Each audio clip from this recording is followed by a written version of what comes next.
Museum में जाएंगे। एक गरीब स्त्री थी जो भिक्षा नहीं मांगती थी, तो मान लीजिए उसके पास गए तो उसका 1 रुपये का था, नोट रखते थे, 1 रुपये का सिक्का ही रखा हुआ, यानी मतलब हर चीज़ के 1 पैसे का वो रखते थे। और मान लीजिए क्या पति पंडित रामचंद्र शुक्ल यहाँ प्रोफेसर हैं, आप जानते हैं कि बहुत विद्वान, हिंदी के बुद्धन विद्वान, कृतियाँ उनकी हैं, हम लोग पढ़ते हैं। रामचंद्र शुक्ल यहाँ कर रहे थे, उसमें उनकी टोटल तनख्वाह 900 रुपये थी। 900 रुपये तनख्वाह थी, उसमें बताते थे 300 घर में भेजते हैं, 100 रुपये ये है, 300 खाना, मतलब सब उनका टोटल सी है। इसी बीच में उनको रीवा को वहाँ 5-6 महीने बच्चों में काम किए। उस जमाने में कुछ सरकार का मदद था नहीं, बच्चों से कुछ थोड़ा जो आता था वही शिक्षण को दिया जाता था। पता लगा रीवा के नरेश का एक उनका मंत्री आया, महाराज यहाँ का पढ़े, हम आपको 3000 दिलवाएंगे। उनको भी थोड़ा पंडित को बड़ा हुआ कि ठीक है, हाँ 900 और 3000 मिलने जा रहे हैं, तो एक बार तो थोड़ा था कि हमारा और सब सुधार हो जाएगा, अच्छे उसमें हो जाएगा। तो डरते डरते 10-15 दिन बाद पंडित से मिलने गए, माली से, उनका पैर छुए थे। माली से पूछे क्या बात है, क्या बात है, क्या बात है? तो बोले कि ऐसा है, एक ऑफर आया है, वो हमको वहाँ अपने यहाँ अपॉइंट करना चाहते हैं, अपने वहाँ एक मतलब विद्वान के रूप में वहाँ से रख रहे हैं, और उनकी कुछ सैलरी है 3000। पुलिस पैसे के चक्कर में आप जा रहे हैं तो क्या बोलते हैं, हाँ पैसा खर्चा नहीं चल पा रहा, इसलिए सोचिए थोड़ा सा कुछ अर्न कर। पंडित मेरे समझाए तो बोले अच्छा ठीक है जाइए आप, तो इसलिए वहाँ कैसे करते हैं, उन्होंने कहा चल जाइए। वहाँ गए तो ये वहाँ कोई काम तो था नहीं, प्राय साहब को महीना में कहीं लेक्चर देना था, तो एक पेज का लिखना था और दिन में बैठे रहते थे। अच्छा, यहाँ जो इज्जत थी सुबह शाम छात्रों की, जो लोग सब लोग पैर छूते थे, वहाँ कौन पूछने वाला, वहाँ सब अपने उसमें वो करीब 3-4 महीना रहे, तो इतना वहाँ हो गए, बोले नहीं हम वापस चले बोले आ गया, बोले बहुत गलती हो गई, हम कहाँ चले गए, अरे वो राजा राम से कोई मतलब नहीं। 1 महीना 2 महीना मतलब 1 पेज का उनको लिखवाते थे भूलने के लिए, भूल नहीं पाते थे। बस मुझे हमारा काम था, कुछ नहीं, हमारा समय बर्बाद हुआ, यहाँ की प्रतिष्ठा इज्जत है, गुरु पूरा ठीक खैर बैठे। तो मतलब इस तरह के थे, और इतने दयालु थे कि उनका दसों हमारे टीचर हुआ करते थे, त्रिपाठी जी, पता नहीं है कि नहीं, तो उनका मैथमेटिक्स में उसमें 4 पेपर होता था, बहुत ही मैथमेटिक्स हम लोग भी पढ़ाए थे। इतना थे उनका लेक्चर सुनने के लिए दूसरे क्लास के बच्चे आते थे, जबकि मैथमेटिक्स सबसे डिफिकल्ट होती है, सबसे कठिन होती है, कोई जाता है मैथमेटिक्स, और वो इतना सरल रूप में बताते थे, कंप्लीट लग जाती थी। तो त्रिपाठी जी वो क्या हुआ कि उसमें 3 पेपर हुआ करता था MSc में, AIM में कई जो मैथमेटिक्स है। तो पहला पेपर दिए तो उनका 100 में 99 नंबर का सही था, 1 नंबर का गलत कर दिया। वो पेपर छोड़ के अपने कमरे में बैठे बैठे वो बंद करके अपना कंप्लीट दिन तक दूसरा तीसरा नंबर देने नहीं लगे। तो मान लीजिए पता लगा कि फिर लास्ट में कमरे में वो त्रिपाठी जी हैं, वो नाम से जानते थे, और वो शाम को चक्कर मारते थे। आजकल के वैशासन में हिम्मत नहीं है अंदर जाने की, तो एक खास छात्र पास जाते थे, पूछते थे, तो 3-4 दिन हो गया तो बात बताई कि कुछ ऐसा ऐसा हो गया। खुद गए मान लीजिए, माली जाने बोले क्या बात है, बोले क्या होता है, हमारे इस बार ट्रेन खराब हो जाएगा, ये बोले क्या बनना चाहते हैं, बोले अध्यापक बनना चाहते हैं, बोले कल से जाके आप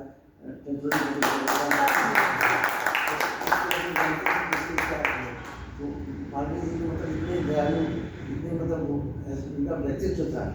4 बार जब हिंदू महासभा के थे अध्यक्ष हुए, उसी साथ कांग्रेस के अध्यक्ष हुए, एक ही साथ दोनों को 4 बार अध्यक्ष कांग्रेस के रह चुके।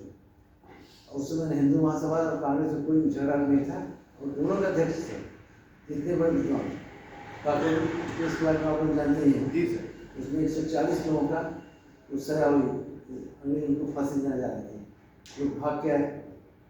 उन्होंने ऑलरेडी माली जी ने 12 साल से छोड़ दिया था, प्रैक्टिस नहीं करते थे, अपना मतलब इधर उधर जन कल्याण अवसर में लगे रहते थे। पहुँचे वहाँ तो उनसे जब मालूम से मिले कि आप चल के आप ही हैं कि जो कुछ बचा सकें। अच्छा, ब्रिटिश वाले वैसे बहुत इज्जत करते थे उनकी, और वो पूरे अभी तक हिस्ट्री में एक ही वकील है जो सफ़ेद कपड़ा पहनते थे डॉक्टर की तरह, वो काला नहीं पहनते थे, न कोई झूठा केस ले लेते। पहले पूछते थे तुम्हारा सही केस है तो लड़ेंगे नहीं लड़ेंगे। उनको स्पेशल उनको सफ़ेद कोट पहनने का राइट दिया गया था, जो कितने ऑनेस्ट थे वकील थे मगर सफ़ेद कपड़ा पहन के। तो ये गए। अच्छा, आप जानते हैं कि पूरा केस लड़े उसमें 144 सब छूट के 8 आदमी को सजा हुई, सब बच गए। तो मतलब इतने विद्वान थे, अपने इतने माहिर थे, तो उनसे बहुत कुछ सीखने की बात है। आज देखिए कम पैसे में राजा महाराज जिसके जो पैसा लगा आज तक बिल्डिंग खड़ी है, तो नई बिल्डिंग की हालत तक जानते हैं, बताना क्या। तो ये मतलब इतने आनेस्ट था, उनके साथ कोई गलत काम करने का हिम्मत नहीं करता था। ये उसमें तो चरित्रवान लोग थे। मालवीय बोर्ड के बारे में बोलते हैं, उनका शादी बाद जाते उनकी बारात 7 दिन में पहुंची। इलाहाबाद से मिर्जापुर जाने में 7 दिन बैलगाड़ी से गए थे, बैलगाड़ी पूरी बारात 7 दिन में पहुंची वहाँ। 7 दिन रास्ते में खाते खाते गए वहाँ, और वहाँ जनवासा में 7 दिन वहाँ गए मिर्जापुर, 7 दिन बारात वापस लौटी। तो हमारे मालवीय थे ऐसे महान विभूति के मतलब उनकी स्थापित विश्वविद्यालय में हम लोग कार्य किए, ये हम लोग सौभाग्य है। और बहुत खास बात है, वहाँ जो ईमानदारी से काम किया वो उसकी तरक्की हमेशा होती है, और जो गड़बड़ किया वो आप जाते सड़क पर करते हैं। सर का 2 माला बनाकर सम्मान किया जाए, क्योंकि इंस्टीट्यूशन की स्थापना में मैंने बताया था अभी कि सर ने कितना इस्टेब्लिशमेंट किया है, कितने सारे इस्टेब्लिशमेंट कराए। और हेरिटेज वाली कहानी, अरे ट्रामा सेंटर वाली कहानी तो मैंने सामने देखी थी कि लोग जाना नहीं चाह रहे थे, और सर ने जो है भेजा सबको। सर ईश्वर की कृपा, ईश्वर की।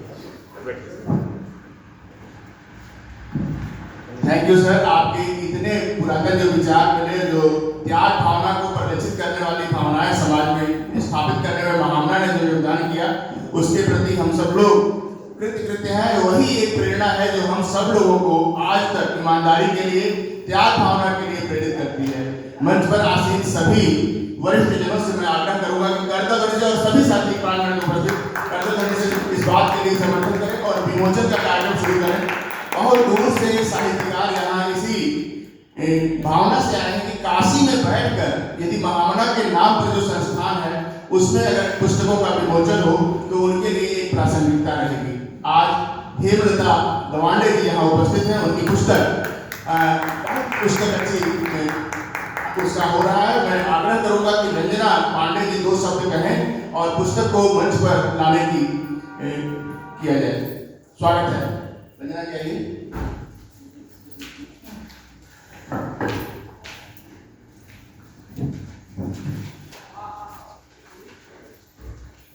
आप आगे बढ़िए।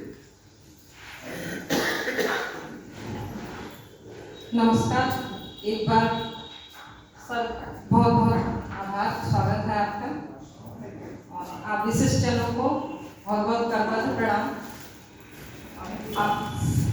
आप सभी लोगों का भैया बहुत बहुत स्वागत है आपका, बहुत बहुत धन्यवाद। और अब मैं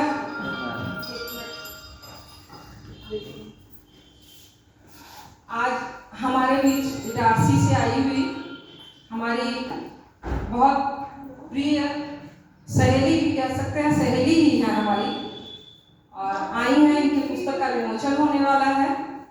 इटारसी मध्य प्रदेश से हमारे बीच आई लेखिका हेमलता दवांडे जी के आज उनकी पुस्तक का विमोचन महामना सभागार में हो रहा है।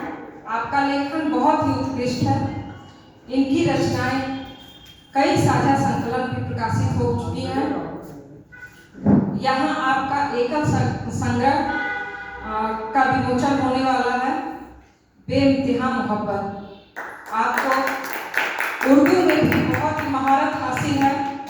आपकी इस पुस्तक में अधिकतर प्रेम की ही रचनाएं हैं, और कुछ अंश में पढ़ना चाहूंगी आपके पुस्तक के विषय में। पुस्तक का परिचय है। यह किताब आपको प्रेम की एक नई यात्रा पर लेकर जाएगी। यह प्रेम में, जैसा मैंने पहले ही बताया कि इसमें प्रेम की ही रचनाएं हैं।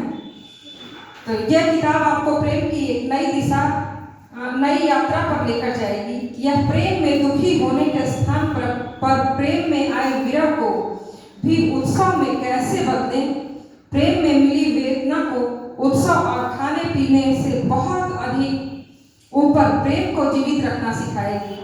आप प्रेम को नए दृष्टिकोण से देखना सीखेंगे, प्रेम को अकेले जीना सीखेंगे, खुश रहना सीखेंगे, हंसना सीखेंगे।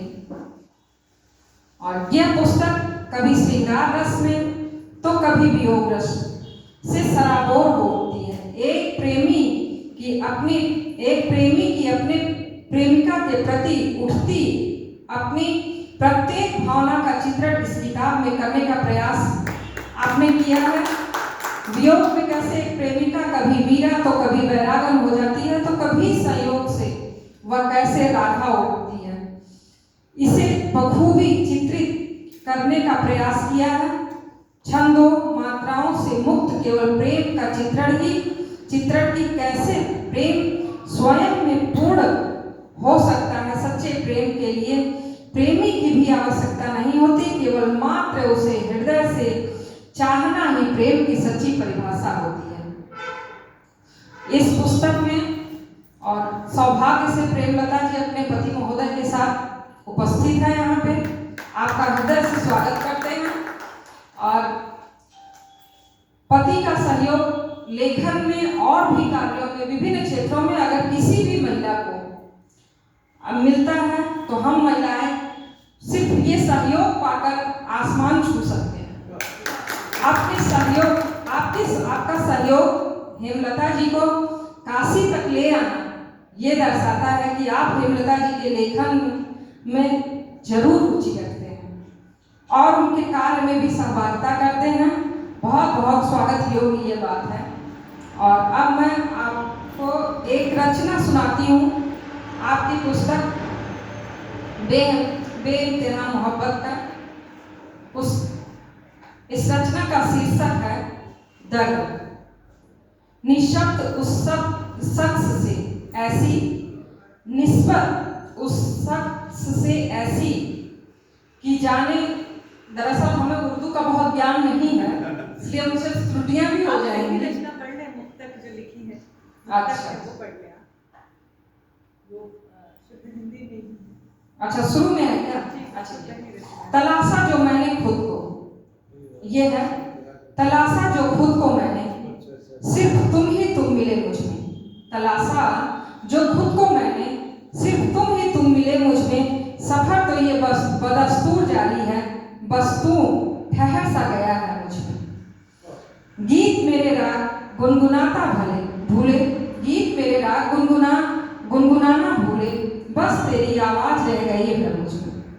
आसमां मेरा कितने टुकड़ों में टूटा, आसमां मेरा कितने टुकड़ों में टूटा, चांद के टुकड़े सा रह गया तू मुझ में। नींद तो मेरी तुम ले गए साथ अपने, नींद तो मेरी तुम ले गए साथ अपने, एक ख्वाबे दिल ही रह गया मुझ में। तो ये रही आपकी पुस्तक। आप बहुत ही उत्कृष्ट लेखिका हैं, आपका काशी में स्वागत है।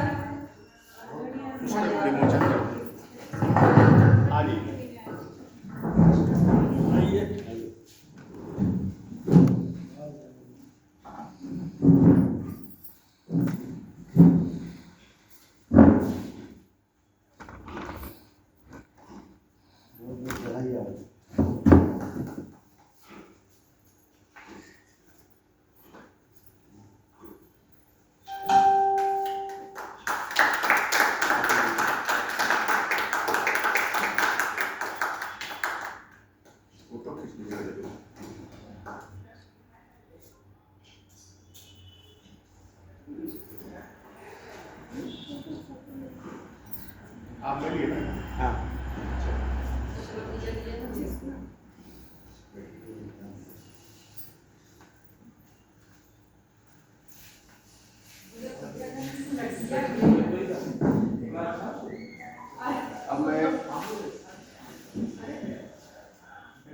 अब मैं आग्रह करूंगा आदरणीय प्रेमलता जी से कि अपनी पुस्तक के बारे में 2 शब्द बताएं। इसके पीछे कहाँ से भाव बनता है, पुस्तक की टाइटल कैसे बन पाई, इन सब बारे में थोड़ा सा उद्बोधन करें और अपनी एक दो रचनाएं भी जो आज के लिए उन्होंने सुना हो उसको सुना सकते हैं। और पिछली पीढ़ी से ही प्रेम विवाह किए हुए हम लोगों के गुरु आदरणीय राणा गोपाल सिंह सर के लिए एक बार जरूर ताली बजाएं।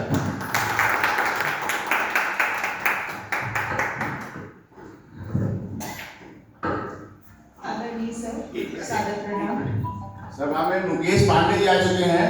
मैं आगे बैठने के लिए आग्रह करूंगा। मुकेश पांडे जी सर हम लोगों के पूर्वांचल के जो है बहुत ही प्रतिष्ठित व्यक्तित्व है और इस समय सरकारों के साथ इनका एनजीओ बहुत तगड़ा काम कर रहा है सर। पर्यावरणविद के रूप में बहुत मशहूर व्यक्तित्व है, इनके बारे में बताएंगे। आदरणीय सर को सादर प्रणाम। मुकेश सर आपको भी सादर प्रणाम। जैसा कि सर ने कहा कि मैंने ये किताब क्यों लिखी, आप सभी इस बात से अवगत होंगे कि प्रेम अपने आप में ही होते हैं। इसके बिना कोई भी रिश्ता मुझे नहीं लगता, चाहे माता पिता से हो, पुत्री का हो, चाहे किसी का भी हो, वह अधूरा होता है। मेरी रचना तो खैर किताब लिखने का ऐसा कुछ मेरे मन में था नहीं, बस एक घटना हुई थी जो मुझे थोड़ा सा आहत कर गई थी। एक बच्ची थी हमारी शाला में, नाम नहीं लूँगी मैं उसका।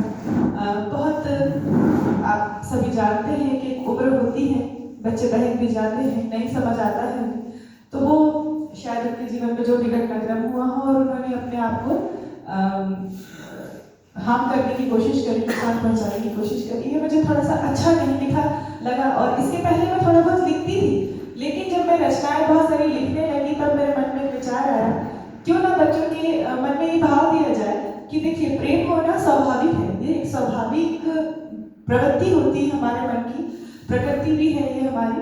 तो ये जो है प्रेम होना स्वाभाविक है, किंतु आप उस प्रेम में अपने आप को इतना ना आहत कर ले कि आप अपने आप को नुकसान पहुंचाए। जीवन बहुत अमूल्य है, कई सारी योनियां पार करने के बाद हमें ये जीवन मिलता है, तो इस जीवन का अच्छा उपयोग जो ईश्वर ने आपको जिस उद्देश्य से यहाँ भेजा है उसे पूर्ण करें। पहले आप प्रेम होना स्वाभाविक है, किंतु इतना भी ना आप अपने आप को आहत कर ले कि आप क्या कहना चाहिए सुसाइड जैसे कदम आप उठाएं।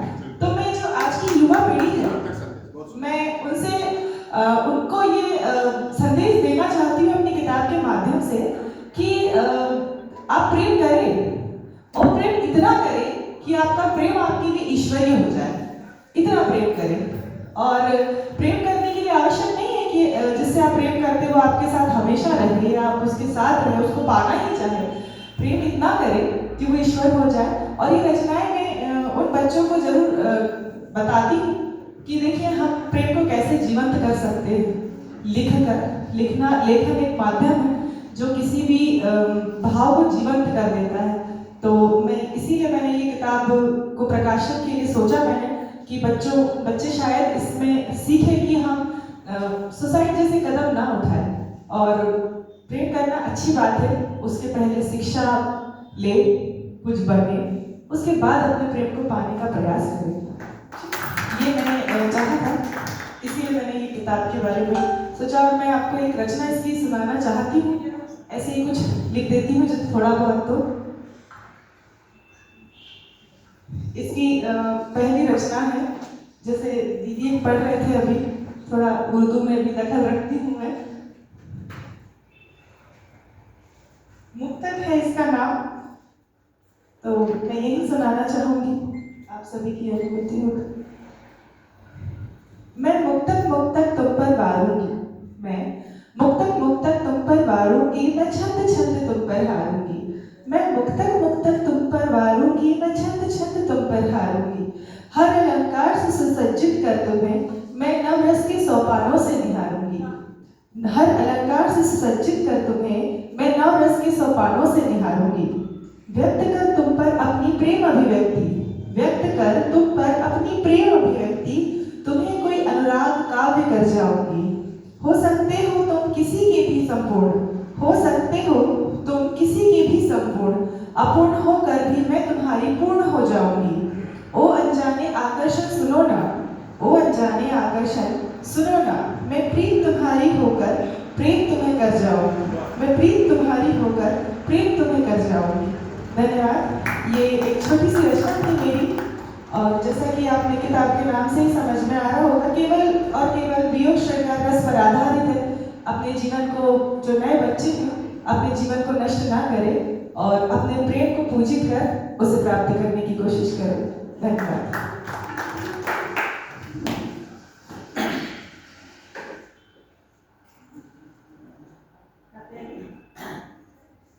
इसका नाम तो मोहम्मद इम्तिहान है जी, एक्चुअली सर ऐसा था कि नहीं, मतलब विश्वास का है। जी ईश्वर को पाने का एक मैंने असीम प्रेम सोचा था, किंतु वो थोड़ा सा अलग तरह से जा रहा था, इसलिए फिर मैंने ऐसा सोचा युवा पीढ़ी के हिसाब से।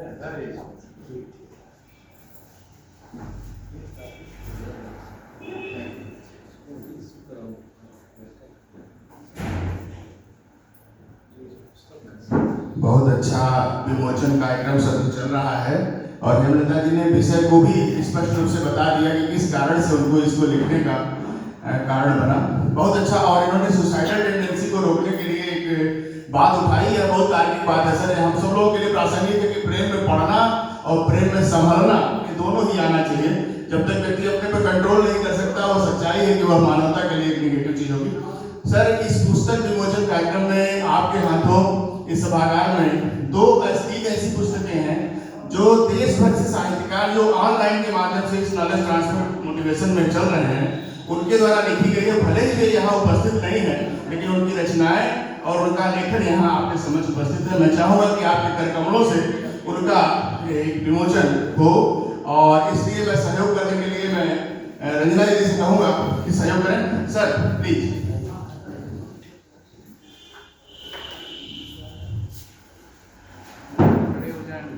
आइए मुकेश जी। ऐसे यहीं से सब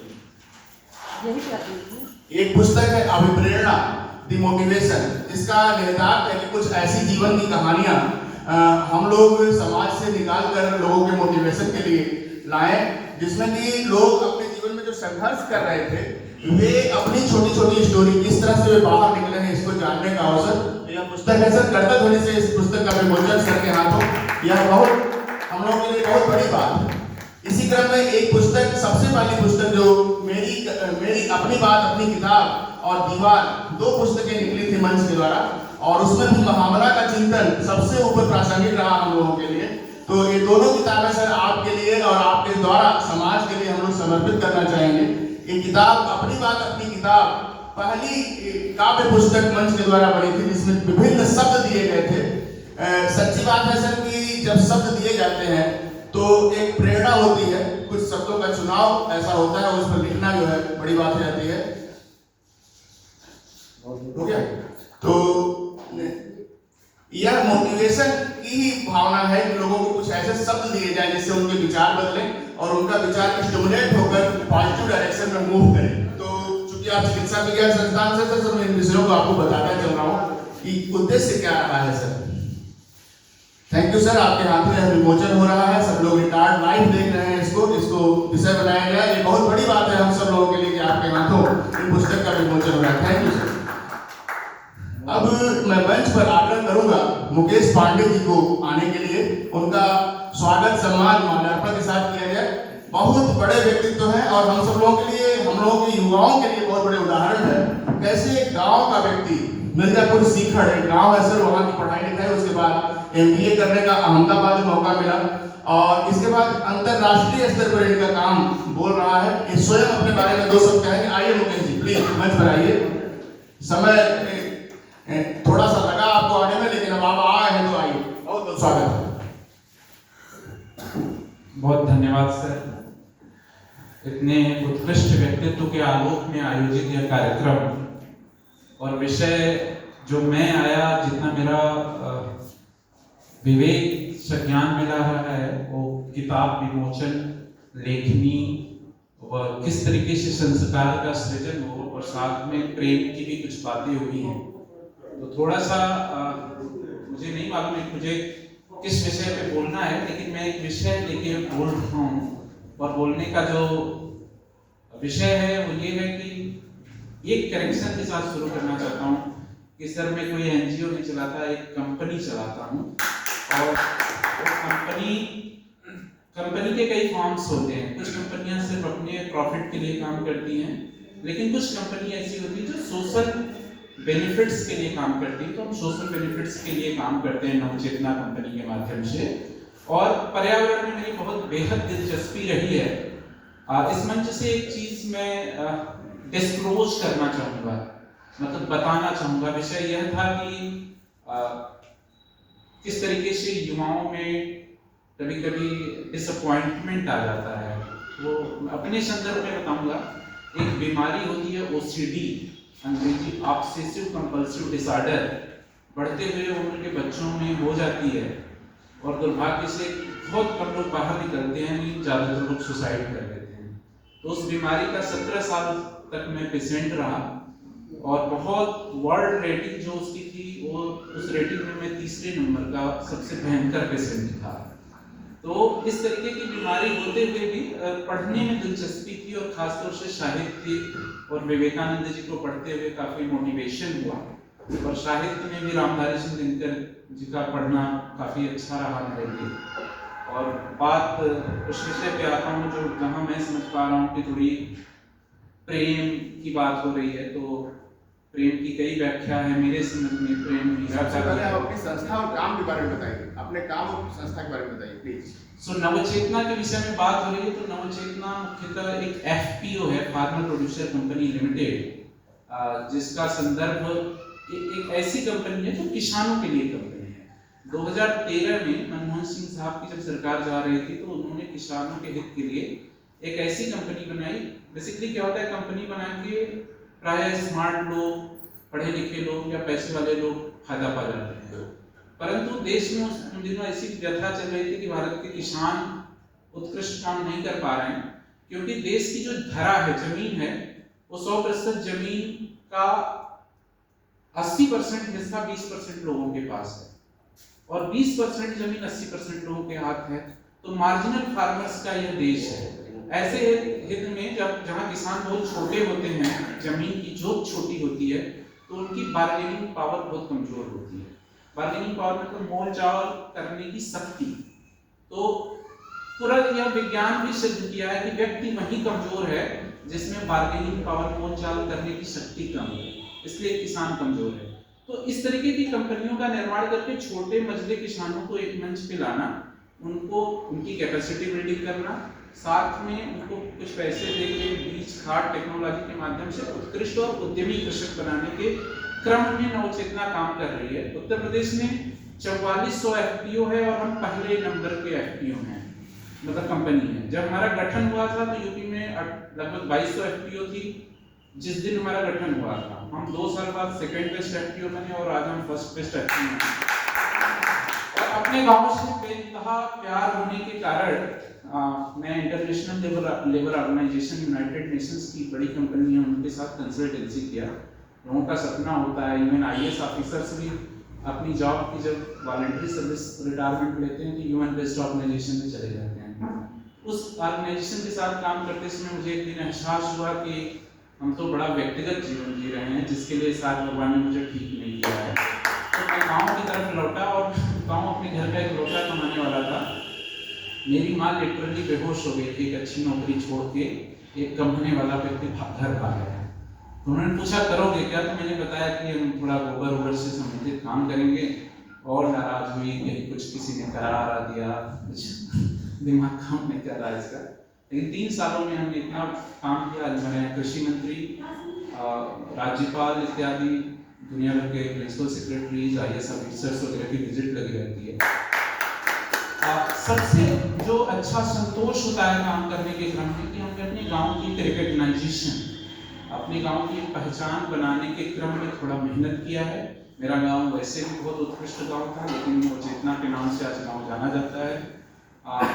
बहुत सारे उद्यमिता के विचार फैले हैं गाँव में। देश बदल रहा है, दुनिया बदल रही है, नौकरियों से मुंह लोगों का खत्म हो रहा है या नौकरियां नहीं हैं। ऐसे स्थिति में अपनी जीविकोपार्जन चलाने के लिए उद्यमिता का प्रसार होना जरूरी है।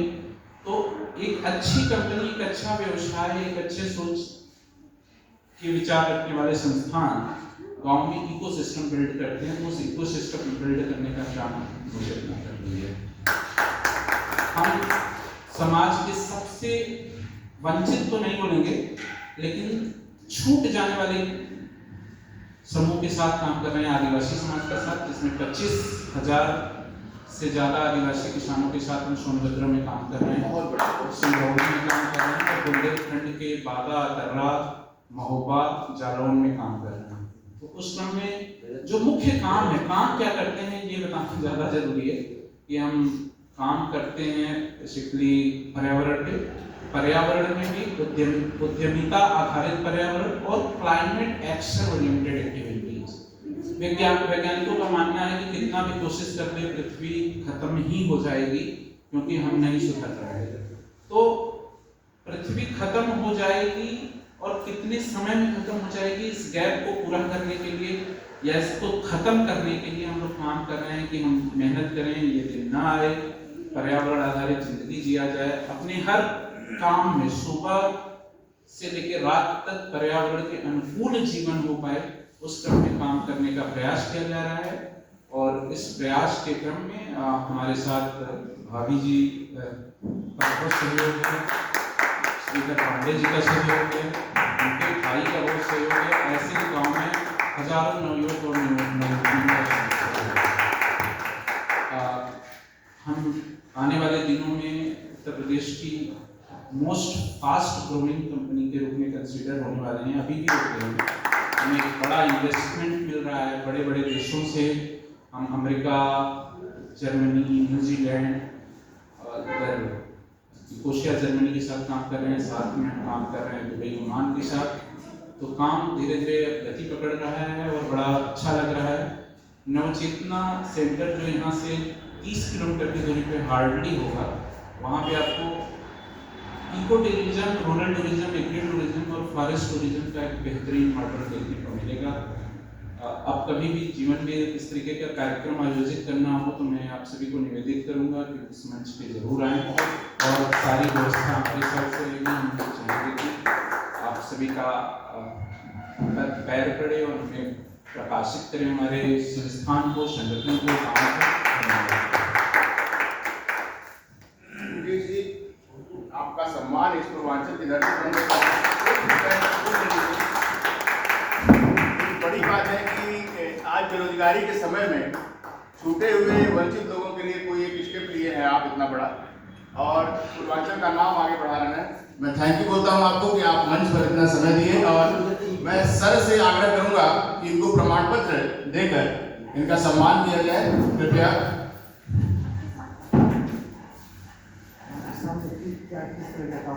हम जैविक कृषि पे काम कर रहे हैं। ऐसे अनाज जो जिसके बदले में हाइब्रिड अनाज आ गए हैं, तो हम पुराने अनाज का संग्रहण कर रहे हैं और भारत की संस्कृति जो कृषि संस्कृति है उसको सजोए रखने के लिए काम करने का प्रयास कर रहे हैं। इस प्रयास में महिला हमारे पास फीड बैंक है,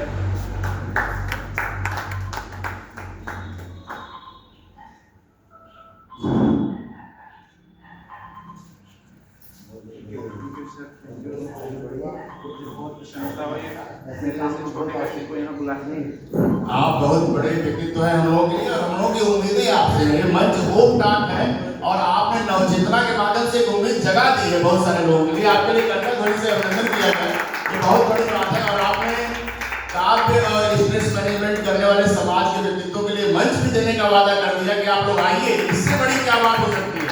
ये बहुत बड़ी बात है कि आप लोगों को पूरा बुला रहे हैं। बहुत बहुत आभार आपका, आपने मंच पर समय दिया।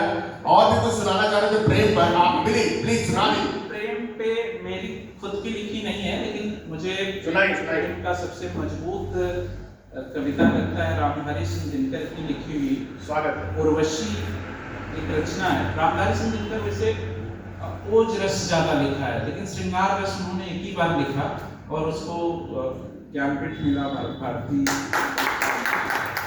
तो जब पृथ्वी पे मनुष्य का उत्पत्ति होता है तो बायोलॉजिकल चेंज होता है। उसके क्रम में चाहे कोई कितना भी शक्तिशाली व्यक्ति क्यों ना हो, कभी न कभी मतलब आकर्षित जरूर होता है।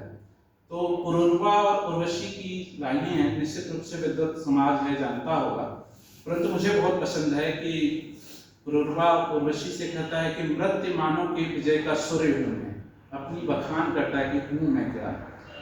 उर्वशी अपने समय का सूर्य हूँ मैं, अंधतम के भाल पर पावक जलाता हूँ, बादलों के शीश पर चंदन चलाता हूँ।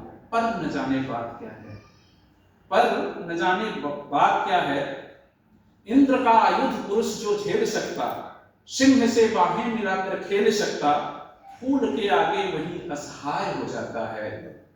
शक्ति के रहते निरुपाय रह जाता है, विद्ध हो जाता सहज बंकिम नयन के बाढ़ से, जीत लेती रूप सी नारी से मुस्कान से।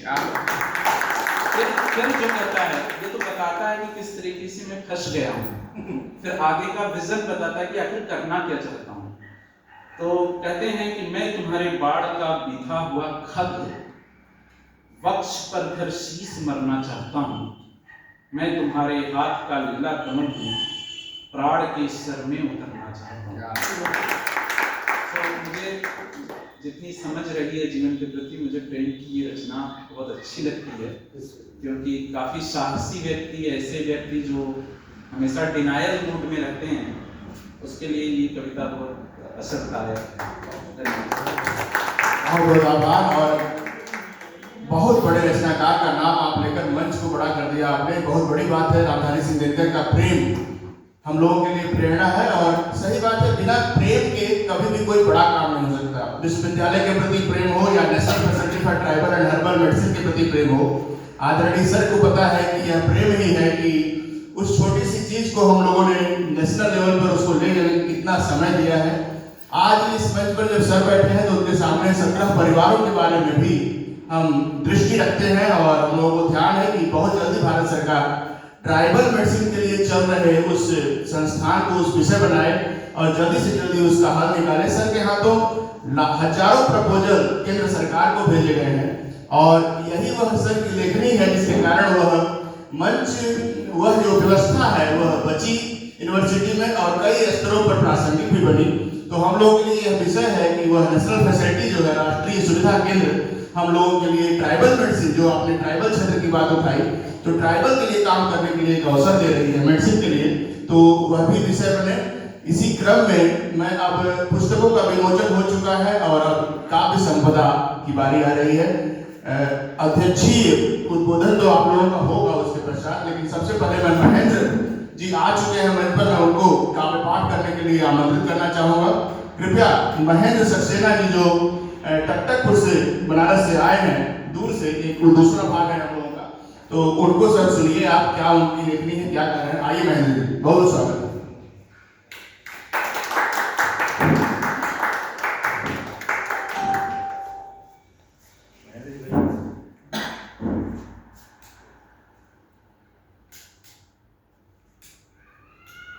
लग रहा है महेंद्र जी खोज रहे हैं। आइए महेंद्र जी, स्वागत है।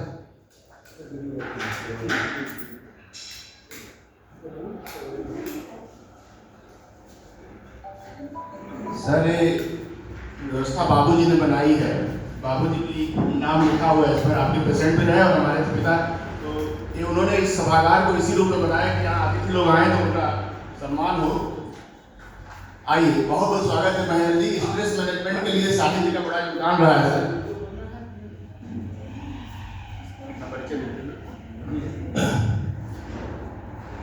सर्वप्रथम मां शारदे को नमन है, मंचासीन अतिथियों को प्रणाम और मंचाभिमुख आगंतुकों को नमस्कार। मैं इसे नहीं उठ रहा था कि सर ने बोला महेंद्र सक्सेना, मैंने कहा मेरा नाम तो कुमार महेंद्र है मैंने और कोई व्यक्ति है क्या, तो मैंने कहा नहीं, उसके समान में पहले बैठू, मैं बाद में जाऊँगा। स्पष्ट हो गया कि मैं महेंद्र सक्सेना हूँ और महेंद्र कुमार श्रीवास्तव रचना करता हूँ कुमार महेंद्र के नाम से, और बड़े ही आप सबका आशीर्वाद प्राप्त आप सबसे भेंट हो चुकी है DLW में जो है जी। और आज अति प्रसन्न हूँ मैं इस आवास में आकर जो है, जहाँ महामना का महत्व विभूषित है, और डॉक्टर साहब जो है आप उस अभियान को आगे बढ़ा रहे हैं, और चंद्रभान सर से भी आपके बारे में जो है उन्होंने कहा कि जा रहे हैं तो वहाँ से अवश्य मिलिएगा। मेरा आवास जहाँ पर उनके बगल में ही है उनका आवास है, कल भी एक आयोजन था जो बुलाना आपको चाह रहे थे, लेकिन आपकी व्यस्तता यहाँ पर है। मूलतः मैं आरंभ करता हूँ अपनी रचना, जैसा कि उसमें वो लिखित था कि विषय लिखा हुआ था। तो एक नववर्ष पर मेरे पास एक रचना थी, और आज यहाँ पर दीवारों में भी कान होते हैं, और सुनने के लिए यहाँ पर हमारे पास जो है आप जैसे सुधी श्रोता बैठे हुए हैं, ये मुझे बहुत प्रसन्नता दे रहा है। तो मैं अपनी रचना अविलंब आरंभ करता हूँ। रचना नववर्ष पर है, आज्ञा दे। क्योंकि तरंगों में और तहत दोनों में इस रचना में कहूँगा, और जहाँ पर लगे कि समय दुबारा आप रोक दीजिएगा, 10 मिनट लूंगा बस। ना कोई शत्रु रहा, ना कोई मीत रहा, ना कोई शत्रु रहा, ना कोई मीत रहा। धीरे धीरे यह साल भी अब बीत रहा, धीरे धीरे यह साल भी अब बीत रहा।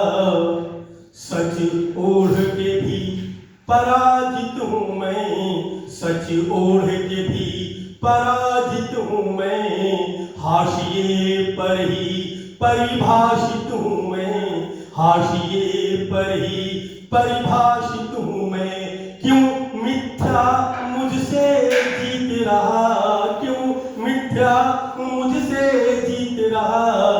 धीरे धीरे यह साल भी अब बीत रहा।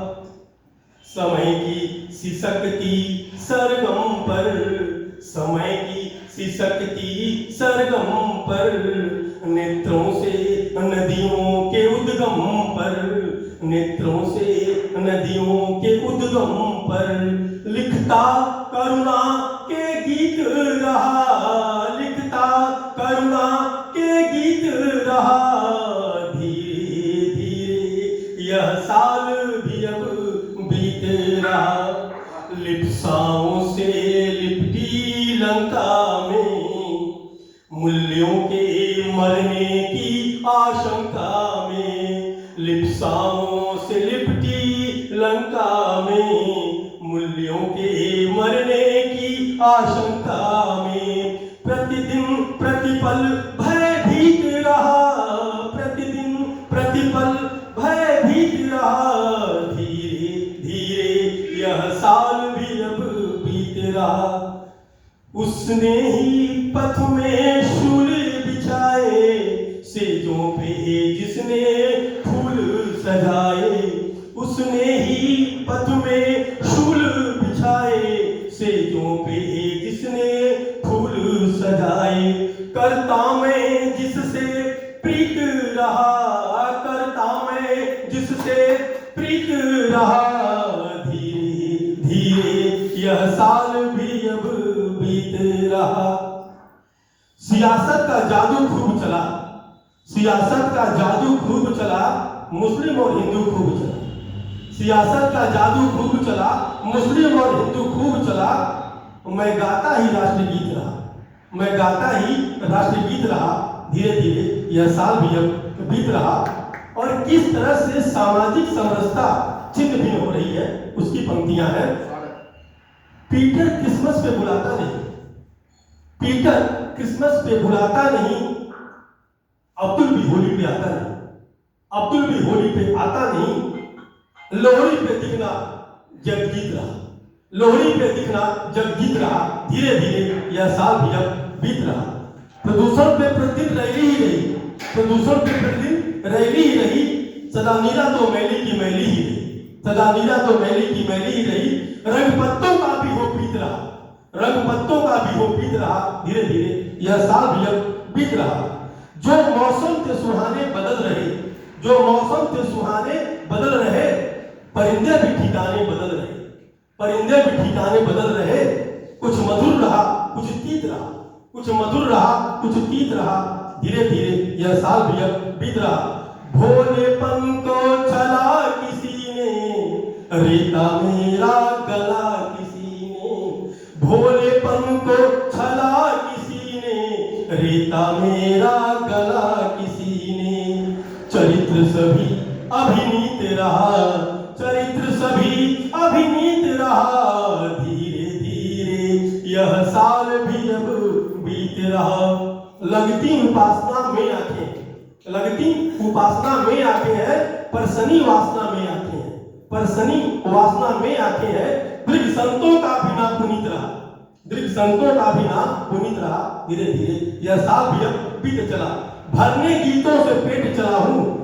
कई बार लोग कहते हैं क्या होगी कविता, क्या करेंगे कविता लिखकर, क्या इसे पेट भर पाएंगे, परिवार चल पाएगा? तो उसी अभियान को लेकर मैं आगे बढ़ रहा हूँ। भरने गीतों से पेट चला हूँ, करने स्वप्नों का आखेट चला हूँ, भरने गीतों से पेट चला हूँ, करने स्वप्नों का आखेट चला हूँ। ग्रीष्म वृष्टि सहशीत रहा, ग्रीष्म वृष्टि सहशीत रहा, धीरे धीरे यह साल भी अब बीत रहा। दबे रहे मंत्रों के स्वर, मुखरित हो गए यंत्रों के स्वर, दबे रहे मंत्रों के स्वर, मुखरित हो गए यंत्रों के स्वर। गुंजता कर्कश संगीत रहा, धीरे धीरे यह साल भी अब बीत रहा। स्वर्णिम कल की आशाओं पे, स्वर्णिम कल की आशाओं पे, फूटे कल्पतरू की शाखाओं पे, फूटे कल्पतरू की शाखाओं पे, भुलाता मैं अपना अतीत रहा, भुलाता मैं अपना अतीत रहा। धीरे धीरे यह साल भी अब बीत रहा। कल्पित कपोल कथाओं में जीकर, कल्पित कपोल कथाओं में जीकर, सड़ी हुई मान्यताओं में जीकर, सड़ी हुई मान्यताओं में जीकर, खोखले निभाता सब रीत रहा, खोखले सब निभाता रीत रहा। धीरे धीरे यह साल भी अब बीत रहा। शिलान्यास की शिलाएं टूटी, संबंधों की मर्यादाएं टूटी, शिलान्यास की शिलाएं टूटी, संबंधों की मर्यादाएं टूटी। कुछ भी न आशातीत रहा, कुछ भी न आशातीत रहा। धीरे धीरे यह साल भी अब बीत रहा। समुद्र मत हो या नदी मत हो, तुम चाहो तो पूरी सदी मत हो, समुद्र मत हो या नदी मत हो, तुम चाहो तो पूरी सदी मत हो। अब निकल कहां नवनीत रहा, धीरे धीरे यह साल भी अब बीत रहा। मेरी बात पे ना कोई राजी था, मुझसे नाराज शहर का काजी था, मेरी बात पे कोई नाराजी था, मुझसे नाराज शहर का काजी था। सजाए मौत मुझे वो प्रतीत रहा, धीरे धीरे यह साल भी अब बीत रहा। लेकिन दो पंक्तियां हैं, किसी की हाँ में हाँ मिला न सका, किसी की हाँ में हाँ मिला न सका, मुलाजिमों को घूस खिला न सका, मुलाजिमों को घूस खिला न सका। बहता धारा के विपरीत रहा, बहता धारा के विपरीत रहा। धीरे धीरे यह साल भी अब बीत रहा। हमें निगाहों से शक्ति देख रहे, हमें निगाहों से शक्ति देख रहे, वो बस सड़कों में तरक्की देख रहे, वो बस सड़कों में तरक्की देख रहे। टूटा घर मंदिर, टूटा मस्जिद रहा, टूटा घर मंदिर, टूटा मस्जिद रहा। धीरे धीरे यह साल भी बीत रहा, धीरे धीरे यह साल भी बीत रहा। बहुत बहुत धन्यवाद महेंद्र श्रीवास्तव जी। सक्सेना और श्रीवास्तव दोनों हम लोगों के लिए बराबर ही है इस समय, और इस समय तो सभी कुटुंब बराबर होकर मात्र हिंदुत्व की बात कर रहे हैं योगी बाबा के नेतृत्व में। तो हम सब लोगों को बहुत अच्छा लगा आपकी यह देश के संबंध में एक चेतना जो साल बीतने के अवसर पर आपने सुनाई है। सही बात है, धीरे धीरे यह साल बीत रहा है सर, और यह समय बड़ा कीमती है, इसको बचाना है, इसको संभालना, देश के लिए, अपने लिए, परिवार के लिए समय से संयोजित करना एक बहुत बड़ी बात है। मैं इस क्रम में एक लाइन अपनी सुनाऊंगा, यदि आप लोगों का आदेश हो। आदरणीय सर बैठे हैं तो इनके प्रति बस आभार ही सुनाना है। और महेंद्र जी ने बात उठाई कि काव्य से क्या होगा, तो सर आपके समक्ष एक मेडिसिन के रूप में इसको मैं स्थापित करना चाहता हूँ, वैज्ञानिक हूँ। मैं चाहता हूँ कि जो मनोचिंताएं हैं, मनोविकार है, उस पर एक बड़ा प्रोजेक्ट इसको लेकर विश्वविद्यालय में लेकर चलें, और साहित्य के लोग जो लिख रहे हैं उसका समाज पर क्या प्रभाव है और किस तरह से वह इलाज कर रहा है। हमने भी देखा कि जब महेंद्र जी कविता सुना रहे तो सर को हल्की सी नींद आने लगी। बड़ा आनंद है कि देखिए नींद ही अंतिम दवा है। अगर नींद आ जाए, आराम मिल जाए इस यात्रा में तो बहुत बड़ी बात है। बहुत लोग नींद नहीं को जगा के सुनते हैं। तो कभी को चाहिए कि कहिए कि जो कोई सो गया तो समझिए कि स्लीप मेडिसिन देना नहीं पड़ रहा है, ये बहुत बड़ी बात है। आप जगाइए मत। सर मैं दो लाइन आपके लिए। मैं आभार सुना जाऊंगा, मैं आभार सुना जाऊंगा, तुम भी मुझसे कुछ सुन लेना, मंच मुझे देना प्रिय अब तुम स्नेह पत्रिका मुझसे लेना। मंच बनता है मंचासीन व्यक्तित्वों से। आज परम आदरणीय गुरु पूर्व निदेशक चिकित्सा विज्ञान संस्थान राणा गोपाल सिंह सर यहाँ बैठे हैं तो हम लोगों का गौरव है। इनके बैठने से यह मंच बन रहा है, तो इसलिए हम लोग को मंच दे रहे हैं। मेरे गीतों में तुम ढूंढे ना कोई अवसाद लिखूंगा, देश जगत की बात लिखूंगा, ना मन का संताप लिखूंगा। मेरे गीतों में तुम ढूंढे ना कोई अवसाद लिखूंगा, देश जगत की बात लिखूंगा, ना मन का संताप लिखूंगा। गाऊंगा मैं हंसकर तुमको, तुम मेरी पीड़ा पढ़ लेना। गाऊंगा मैं हंसकर तुमको, तुम मेरी पीड़ा पढ़ लेना। शब्द मालिका नहीं गढ़ूंगा, मृदुता से तुम सब पी लेना। मैं आभार सुना जाऊंगा, तुम भी मुझसे कुछ सुन लेना। बहुत बहुत आभार, आपने मौका दिया। अब मैं अपनी बहन रंजना पांडे जी से आग्रह करूंगा कि वे मंच पर आए और अपनी अभिव्यक्ति सर को जो सुनाना चाहती हैं और इस सभा को सुनाना चाहती हैं उसको कम शब्दों में कम समय लेकर सुनाएं, क्योंकि समय भाग रहा है। आइए, संचालक काम करना है। बहुत बहुत धन्यवाद सत्य जी को, और बहुत बहुत आभार आप सभी गुरुजनों का, आप सभी विशिष्टजनों का। ये रचना मेरी काशी के ऊपर है, मैंने काशी के ऊपर ये रचना लिखी है, और चूंकि काशी के ऊपर है इसलिए थोड़ा अगर कोई त्रुटि होगी तो क्षमा करिएगा। और आइए काशी की यात्रा में चलते हैं, अपनी पंक्तियों के साथ आपको लेकर चलती हूँ। अद्भुत काशी है अविनाशी तीनों लोक से न्यारी, अद्भुत काशी है अविनाशी तीनों लोक से न्यारी। सजे हर घाट काशी के मणि कणिका बोयासी, स्वयंभू है यहाँ शंभु अनेकों नाम त्रिपुरारी। करे कर बद्ध भोले का यहाँ, करे कर बद्ध भोले का पूजन यहाँ धर्म अधिकारी। बसे हैं काल भैरव भी नगर के हैं सजग प्रहरी, अनेकों नाम भोले के जपो शंभु असुर पारी। अब आइए, काशी में जो 3 नदियां हैं, अब तो वर्गाकर 80 भी अब नाला ही हो गया है। घिरी काशी 3 नदियों से गंग वरुणा और 80, माँ गंगा मोक्षदायिनी है, तारती संकट भी हरती। और अब चौक पे आइए, अब चौक से देखते हैं दिशाओं को। चौक स्थित है मध्य में, जानते हैं सब काशीवासी। चौक से दक्षिण में बसते हमारे भोले भंडारी। चले व्यापार उत्तर से, नाम जिसका विशेश्वर गंज। बसी पश्चिम में दल मंडी, अनेकों इसके रूप रंग। दूर हो मोह माया से, रूप करते बनारस का।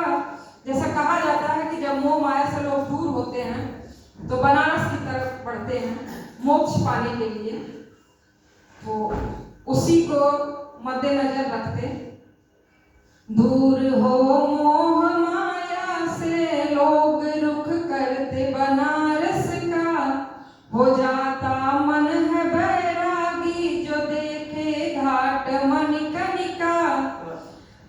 चौक से राह जाती, चार निकलती चारों दिशाओं में। एक तो धर्म को जाती, दूजी है मोक्ष दिलवाती। जैसे चौक से है कि एक राह तो जाती है विश्वनाथ जी के तरफ और दूसरी मणिकर्णिका के तरफ और तीसरी विशेश्वरगंज जो अर्थ को दर्शाती है और चौथी जाती है दालमंडी की तरफ। एक तो धर्म को जाती है, दूजी मोक्ष दिलवाती, तीसरी अर्थ दर्शाती तो भोग तक चौथी ले जाती। महत हम कितना बतलाए हमारे शहर बनारस का, बसी यहाँ देवियाँ भी हैं, शीतला और अन्नपूर्णा। शहर से दक्षिण में स्थित है मंदिर वीर हनुमत की। काशी का कहीं विवरण आए तो बिना बजरंग बली का नाम लिए, संकट मोचन का नाम लिए तो पूर्ण होगा ही नहीं और ये उचित भी नहीं है। शहर के दक्षिण में स्थित है मंदिर वीर हनुमत का, मारुति संकट मोचन है, बोलो जय हो बजरंगी। मंदिर माँ भारती की है और स्तूप भी स्थित, विश्व में ख्याति प्राप्ति है तपोभूमि महामना की। जानते हैं इसे सब लोग जिसका नाम BHU। सीर गोवर्धन में स्थित कबीर मठ है प्रासंगिक। अब सब जगह से घूम कर आए तो अपने आनंदम में आना बहुत ही सार्थक और बहुत उचित भी है। सीर गोवर्धन में स्थित कबीर मठ है प्रासंगिक, महामना घाट है स्थित, जानते आनंदम से भी। क्या बात है, थैंक यू थैंक यू। अद्भुत काशी है तीनों लोक से न्यारी। बहुत बहुत धन्यवाद।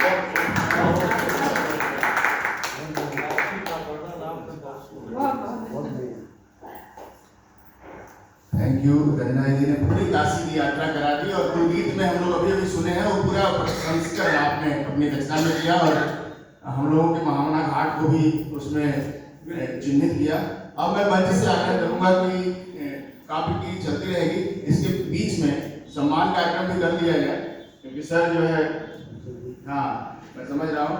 तो सबसे पहले मैं आग्रह करूंगा रंजना जी से कि वे असित साहू जी जो पंचकर्मा के वैद्य हैं उनका सम्मान करने के लिए उनका प्रमाण पत्र दे दीजिए, सहयोग करिए।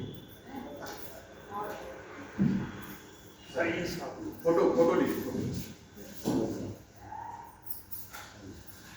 पंचकर्म बड़ा आसान लगने वाली बात है लेकिन बहुत सारी टेक्नोलॉजी इसमें इन्वॉल्व है। अगर ढंग से न किया जाए तो उसके निगेटिव असर भी होते हैं।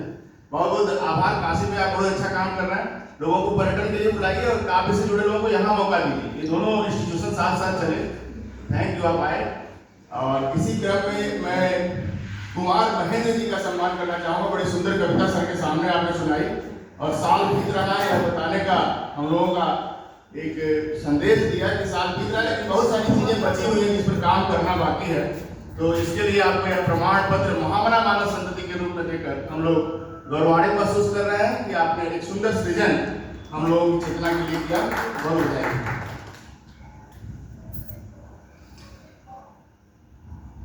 इसी क्रम में मैं आग्रह करूंगा कि आदरणीय हेमलता दवांडे जी एक बहुत ही सुंदर चित्र लेकर आई हैं आदरणीय सर के लिए और उसको देना चाहती थी तो उन्होंने मुझे सूचित किया था उनको मदद किया जाए और सर को स्मृति चिन्ह के रूप में हमारी एक वरिष्ठ साहित्यकार ने इतनी दूर से लाई है तो ये बहुत बड़ी बात है हम लोगों के लिए।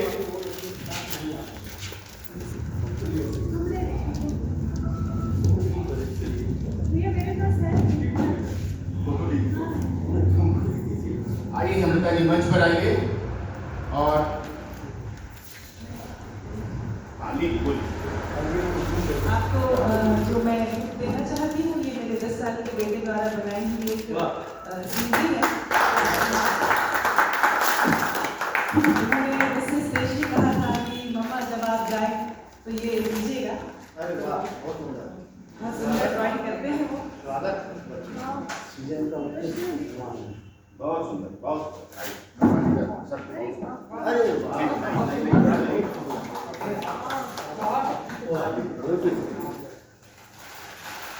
ओम नमः पार्वती पते ये चित्र मेरे बेटे के द्वारा बनाए गए हैं, जिनका नाम आरव गजबीये है। बहुत बहुत सुंदर, बहुत सुंदर, बहुत एकदम अपूर्व। उतार दिए यहाँ। इसके साथ ही मैं कुछ और भी कहना चाहती हूँ, क्योंकि मैं 2 दिनों से सफर ही कर रही हूँ जी। ट्रेन में, तो बहुत खाली समय था मेरे पास। प्रमाण पत्र दे दीजिए सर इनको एक बार, रुक जाइए सर। नम्रता जी को प्रमाणित कर दीजिए, उनकी उपस्थिति को प्रमाणित करो।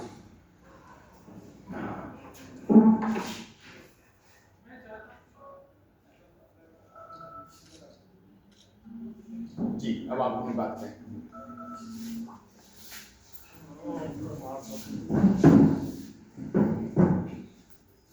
काफी सारा समय था ट्रेन में, अकेले सफर कर रही थी इटारसी से दिल्ली, दिल्ली से फिर यहाँ। काफी सारा टाइम बचा था मेरे पास में, तो मैंने सोचा कि कुछ थोड़ा सा लिख देते हैं। चूँकि मैं ये गिफ्ट लेकर आ रही थी, तो कहना तो मुझे शुरू में ही चाहिए था कि हे काशी हे विश्वनाथ, चरणों में तुम्हारे मेरा प्रणाम बारंबार। हे काशी हे विश्वनाथ, चरणों में तुम्हारे मेरा प्रणाम बारंबार। हे काशीवासी, प्रणाम नमस्कार, तुम्हें मेरा शत शत बार। भेजा है संदेशा, जैसे कि आप सभी जानते हैं कि उज्जैन में महाकाल स्थित है ज्योतिर्लिंग, भोलेनाथ के बहुत सुंदर भव्य मंदिर है। भेजा है संदेशा उज्जैन के महाकाल में, भेजा है संदेशा उज्जैन के महाकाल में, कहना शशि काशी के विश्वनाथ से। शशि मेरा निकनेम है, तो कहना शशि काशी के विश्वनाथ से, रूप तुम्हारा एक यहाँ भी विराजे, रूप तुम्हारा एक यहाँ भी विराजे। मैं औघड़ अब मेरे भस्मी साजे, मैं औघड़ अब मेरे भस्मी साजे। भेज रहा हूँ तुम्हें कुछ उपहार स्वरूप, भेज रहा हूँ तुम्हें कुछ उपहार स्वरूप। समझिए कि ये उज्जैन के महाकाल बाबा भोलेनाथ की तरफ से आप सभी को भेज रहा हूँ तुम्हें कुछ उपहार स्वरूप। हमारी गंगा माँ नर्मदे का चित्र सुंदर स्वरूप। हमारे यहाँ माँ नर्मदा नदी प्रवाहित होती है। ऐसा कहा जाता है कि गंगा जी में स्नान करने से जितना पुण्य मिलता है, उतना ही पुण्य, उससे कहीं अधिक पुण्य माँ नर्मदा के दर्शन करने से प्राप्त होता है। बहुत सुंदर हमारे यहाँ माँ नर्मदा का प्रवाह है, हमारी जीवनदायिनी है, बहुत किसानों की कई ये माँ है। तो भेज रहा हूँ तुम्हें कुछ उपहार स्वरूप। हमारी गंगा माँ नर्मदे का चित्र सुंदर स्वरूप, जो मैं महामना के मंच को सादर सप्रेम भेंट देना चाहूंगी। हे गंगे जैसा यहाँ बहती तुम्हारी अविरल धारा। हे गंगे जैसे यहाँ बहती तुम्हारी अविरल धारा। हमें मालवा की गंगा शिप्रा का सहारा। हमारे यहाँ जो मालवा की जिन्हें गंगा कहा जाता है, शिप्रा नदी को, उनका सहारा है। तो ये संदेशा बाबा भोलेनाथ की तरफ से आप सभी के लिए स्वीकार करें मेरे माध्यम से, और आप सभी सादर महाकाल की नगरी उज्जैन में, इटारसी शहर में आप सभी का मैं स्वागत करती हूँ। आप जरूर आइएगा। धन्यवाद। महामना को मैं जो माँ नर्मदे का चित्र है वे मैं सप्रेम भेंट देना चाहूँगी। कात्यायनी जी, रंजना जी, एक मंच पर बड़ों की प्रतिभा, पेरेंट की प्रतिभा और बच्चे की प्रतिभा, तीनों लोगों की प्रतिभा। एक बहुत बड़ी बात है कि आपने ध्यान रखा और हमारे सर को सम्मानित करने के लिए सुंदर अपने बच्चे का स्मृति इतना सुंदर चिन्ह दिया है, हमेशा याद रहेगा हम लोगों के लिए। आइए, क्या करना चाहते हैं बताइए। आपके लिए है तो मेरे लिए मतलब महामना के दर्शन के लिए आप सादर से ओपन कीजिए। सर से करवाते हैं, सर से करवाते हैं।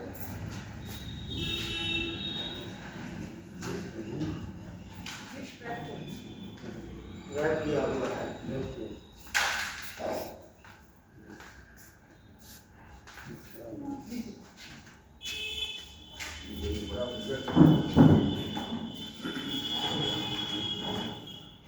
श्रीधर कृष्णार्थ जी के प्रयास से ये जुड़ी हैं और ये अब ऑनलाइन के मेथड से ये चाहेंगी कि हम लोगों को ये संदेश जो है हमेशा बन रहा है ये लगातार हम लोगों को मिलता रहे, ऑनलाइन के माध्यम से जुड़ाव बना रहे।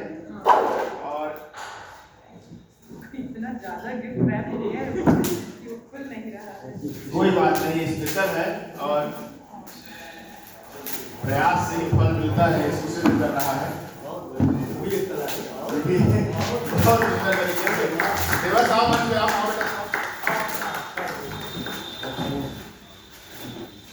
सर के हाथों लो तो जल्दी से आप, हमारा ही काम है। ये पुत्र है सर, होप टाक में यही हो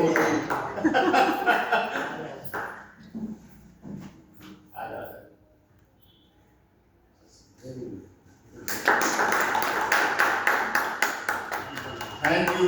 आप नर्मदा घाट लेकर आई हैं, महामना घाट पर, बहुत बड़ी बात। Thank you, thank you. हो गया फोटो? नर्मदा जी है, ये हमारा शैक्षणिक घाट है, ये पूरा घाट है यहाँ पर। जैसे यहाँ पर कई सारे घाट है, ऐसे यहाँ पर भी कई सारे घाट। थैंक यू, बहुत सुंदर, बहुत अच्छा लगा आपका सुंदर साहित्यिक जीवन और हेमलता दवांडे जी के साथ इतना सुंदर साल बीत रही है सर। अब मैं कार्यक्रम के आखिर में ओम प्रकाश द्विवेदी जी को सुन लीजिए सर। ये हद है शब्द मैंने दिया था तो ये जुड़े थे, बस 2 मिनट मिलेंगे, ज्यादा नहीं। आइए सर, आइए मंच पर आइए। इंटर कॉलेज के प्राचार्य हैं, बाबू जी की परंपरा से हैं, आइए।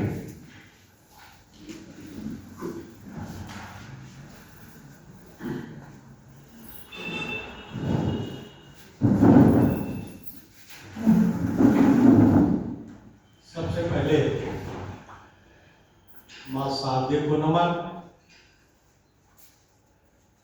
2 पंक्तियां।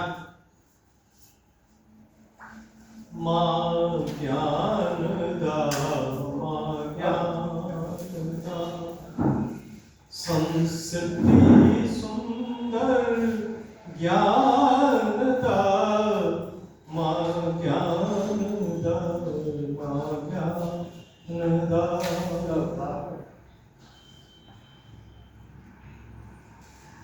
जड़ चेतना को प्रज्ञा, जड़ चेतना को प्रज्ञा, रम रमाय प्रियंबदा, माँ शारदा, माँ शारदा, संस्कृति सुंदर ज्ञानदा, माँ शारदा, माँ शारदा।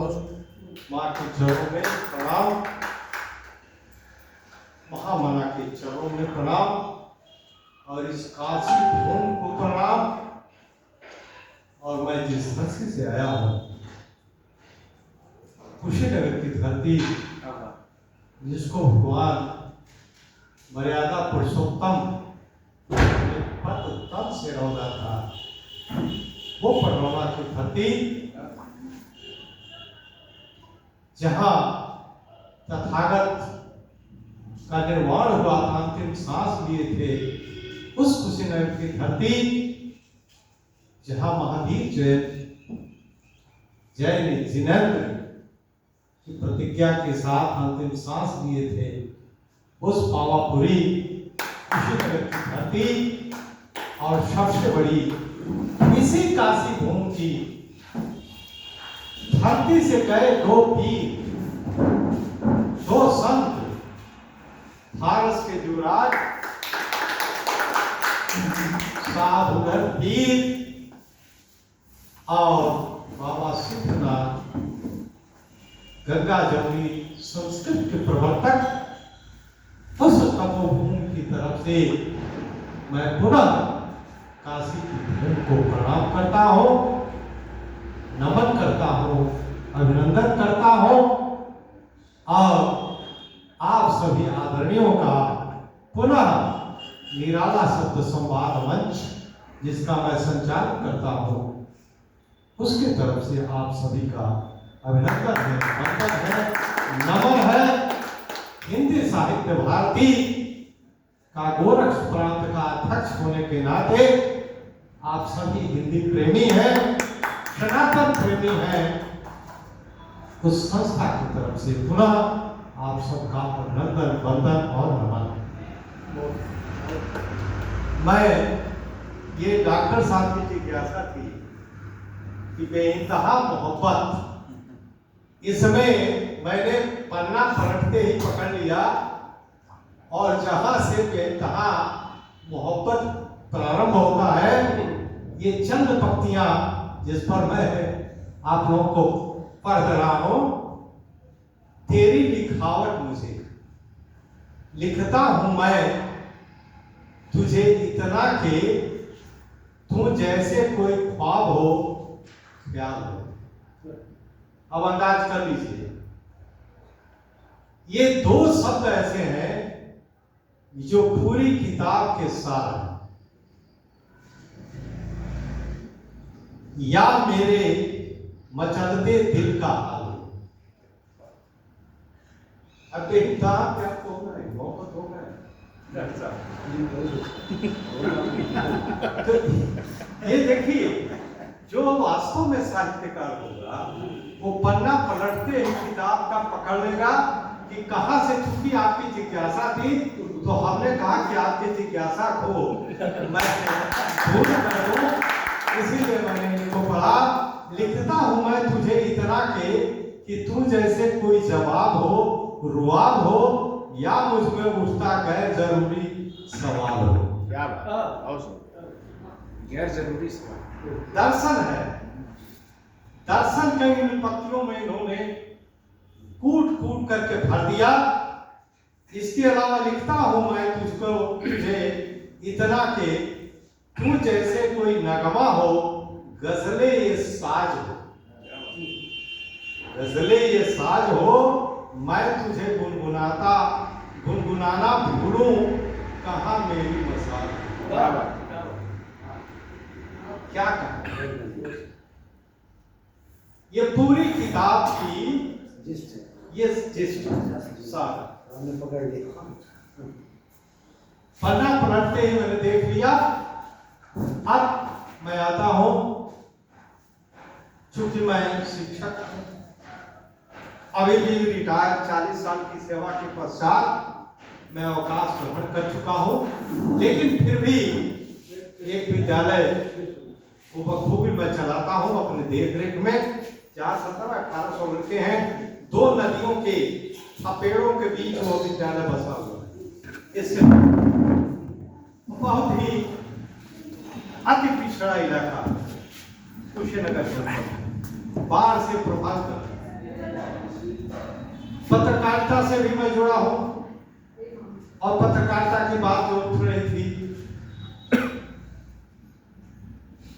उसमें अगर सही रूप में पूछ लीजिए, सच्ची प्रवृत्ति और प्रकृति से पत्रकारिता कर दी जाए तो उसका जीना दूभर हो जाएगा।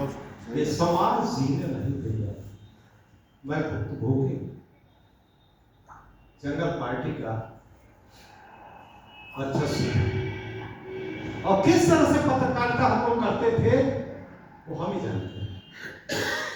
1979 से मैं पत्रकारिता करता हूं।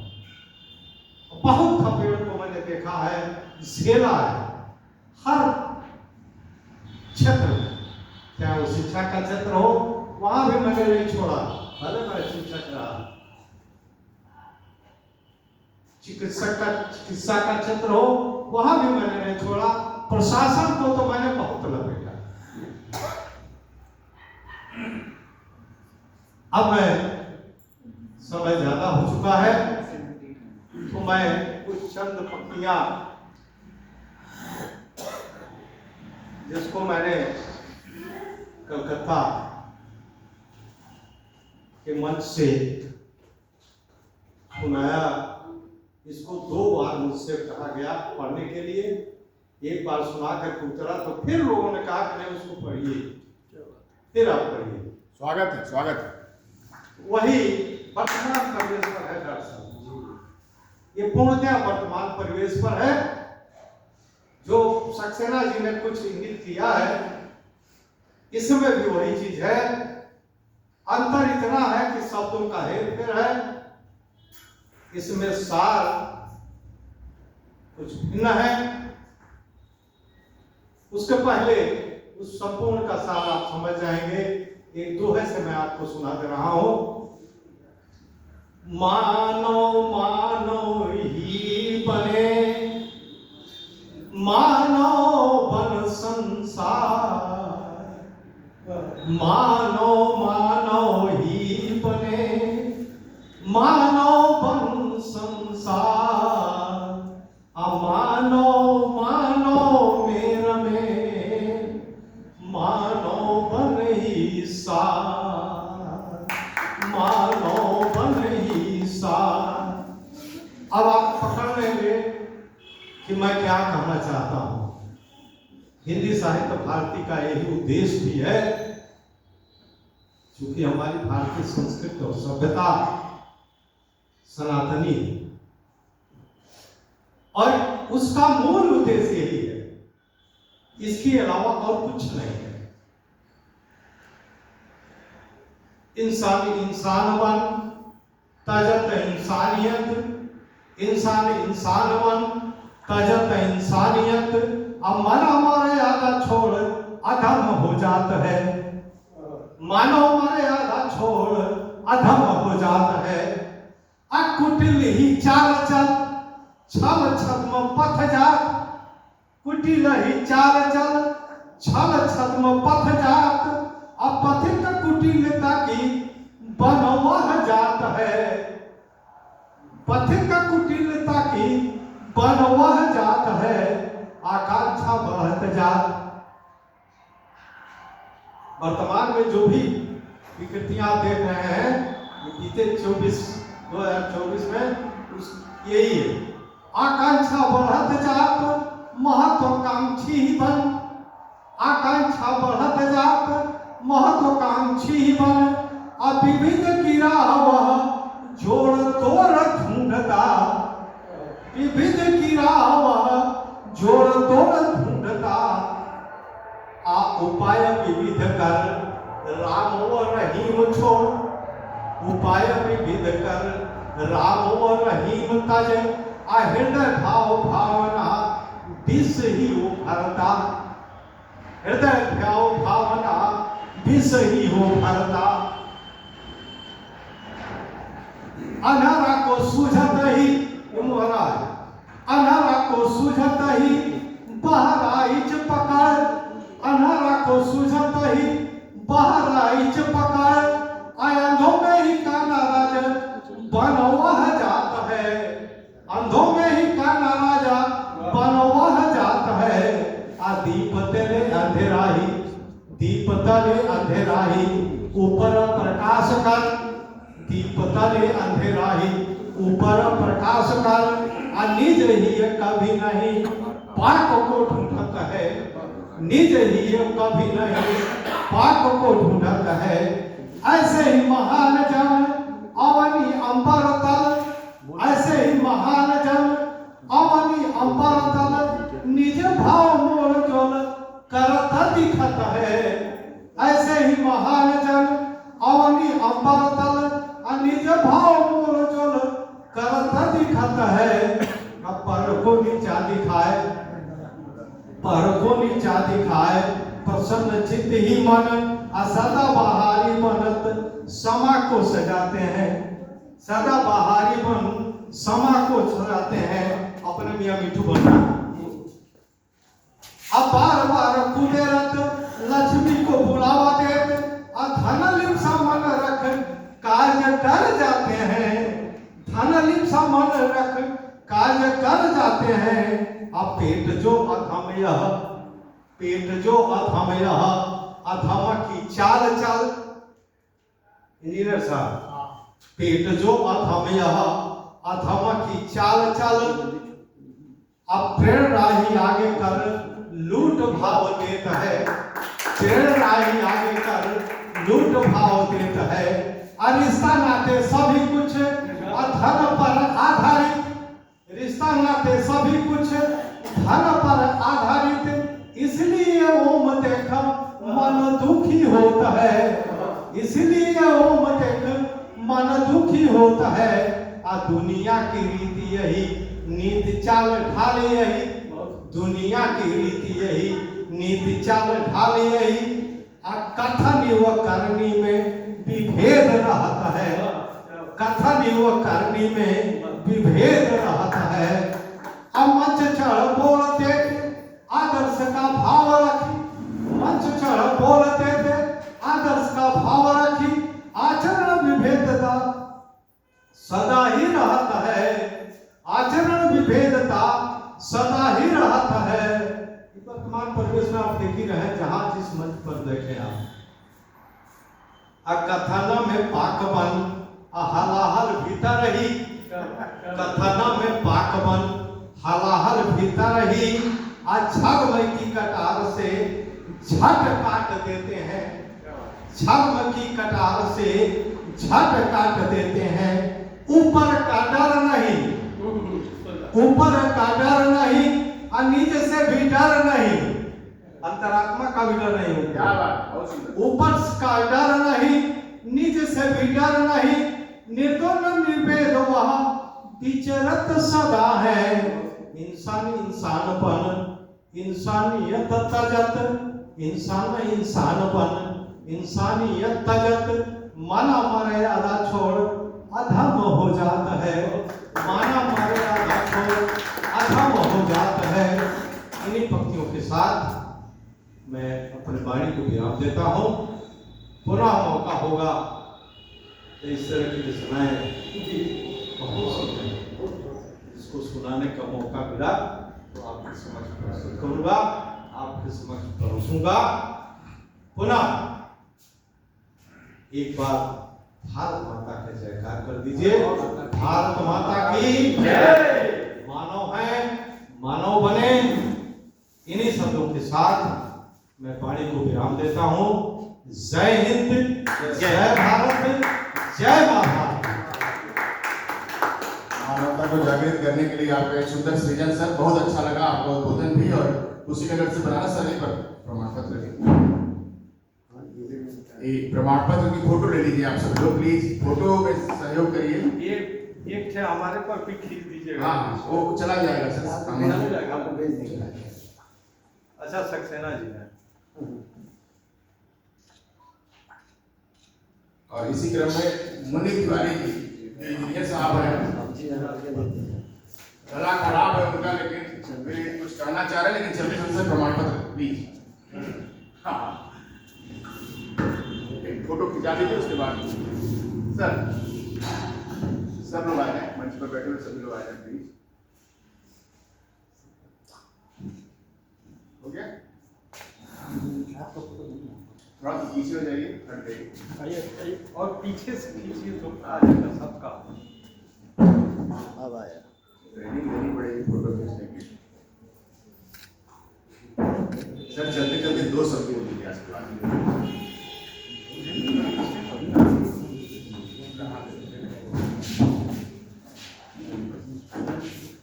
मैं आग्रह करूंगा सर से कि दो शब्द चलते चलते।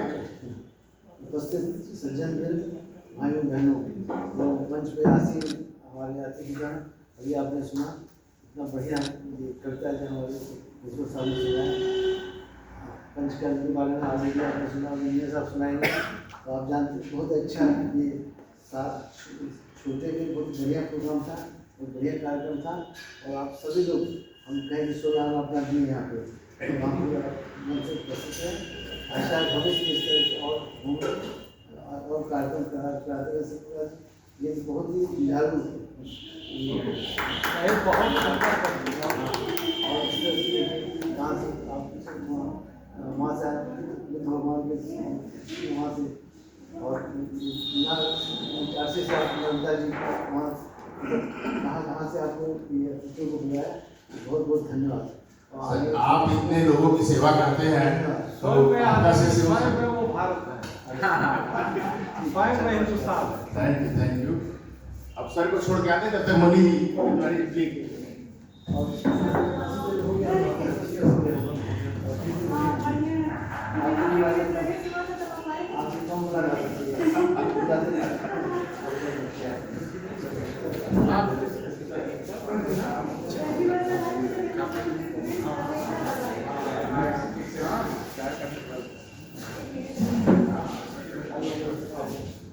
मंच पर उपस्थित सभी सम्मानित और अन्य उपस्थित हमारे आत्मीयजन सबको यथोचित प्रणाम करता हूँ।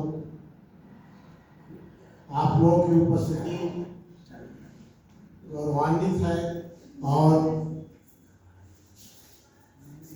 एक से एक कवियों ने अपने भाव से सराबोर कर दिया। अब समापन में कुछ पंक्तियां सुनाता हूँ।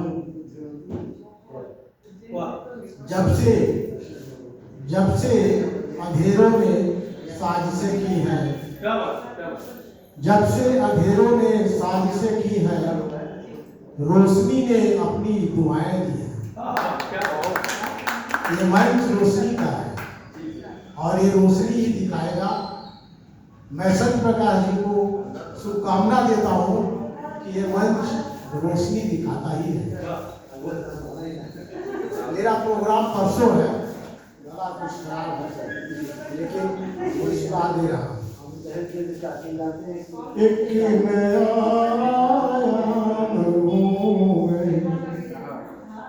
एक नई पहचान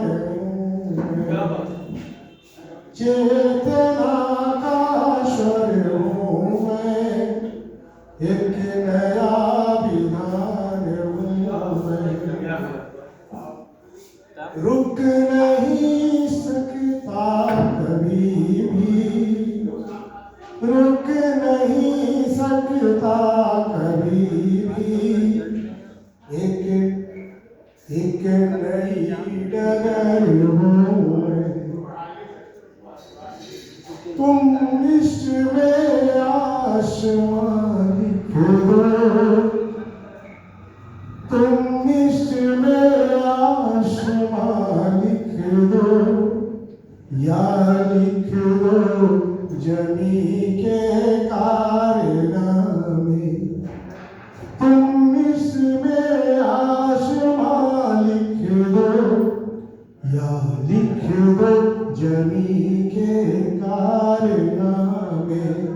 इतिहास बन कर मिलूंगा, इतिहास बन कर मिलूंगा, एक नया शिखर हूँ मैं। जैसा समाज बनाएंगे वैसा विकसित होगा। स्वच्छ मन से मिलोगे, यदि स्वच्छ मन से मिलोगे, इंसान बन कर मिलूंगा। यदि स्वच्छ मन से मिलोगे, इंसान बन कर मिलूंगा। यदि देवता बन कर मिलोगे, भगवान बन कर मिलूंगा। युद्ध यदि थोपा गया तो, युद्ध यदि थोपा गया तो, शमशान बन कर मिलूंगा। एक नई डगर हूँ मैं, चेतना का स्वर हूँ मैं। रंग जैसा भरोगे छिज में, रंग जैसा भरोगे छिज में, वैसा जहान बन कर मिलूंगा। चेतना का स्वर हूँ मैं, एक नई डगर हूँ मैं, एक नया शिखर हूँ मैं। बहुत अच्छा सर पढ़ रहे हैं। और सर अब परसों हम लोग सुनेंगे, क्योंकि बच्ची का इम्तिहान दिए सुबह से निकली है वो, और मैं काव्य को और सुनना चाह रहा हूँ, मैं जानता हूँ। और जो स्वर मिला है अभी, जो भाव मिला है, वह शायद अभी तक यह मंच जो है उद्बोधन का मंच था।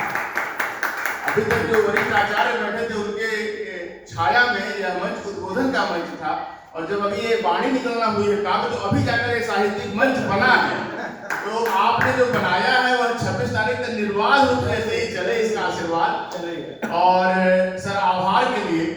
मैं आदरणीय श्रीधर कृष्णार्थ जी को आभार करने के लिए बुलाऊंगा, क्योंकि वे संयोजक हैं इस पूरे 10 दिवसीय कार्यक्रम के लिए।